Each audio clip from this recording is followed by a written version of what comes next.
اس بڑھتی گرمی میں کیا صرف پانی سے باڈی کا گزارا ہو سکتا ہے؟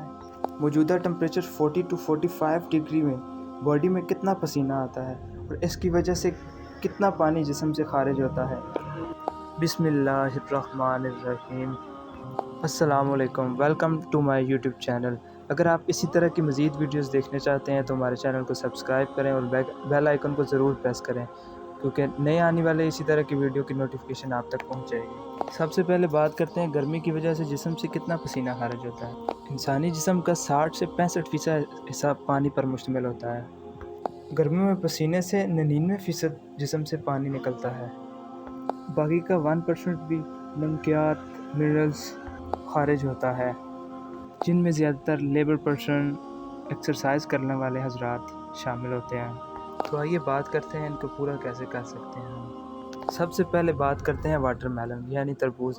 تربوز میں 92% پانی ہوتا ہے، باقی کا 1% iron, carbohydrate, vitamin E, vitamin C. اس کے بعد خربوزے میں 91% پانی ہوتا ہے۔ اس کے بعد فالسا میں 81% پانی ہوتا ہے۔ اس کے بعد آڑو میں 89% پانی ہوتا ہے۔ اس کے بعد ہے مینگو، آم میں 83% پانی موجود ہوتا ہے۔ گرمیوں میں اللہ پاک نے ہمیں بہترین پھلوں کی نعمت سے نوازا ہے، جو ہمارے گرمیوں میں پانی کی کمی کو پورا کر سکتے ہیں اور ہمیں طاقت عطا کر سکتے ہیں۔ اور اس میں ساتھ ایک اور چیز آپ کو بتانا چاہتا ہوں، شوگر کین، گنا، جس میں 75% پانی موجود ہوتا ہے۔ مارکیٹ سے اس کا جوس اویلیبل ہوتا ہے۔ آپ کے وقت کا بہت شکریہ نہایت انفارمیٹیو ویڈیو دیکھنے کے لیے۔ جزاک اللہ خیرہ۔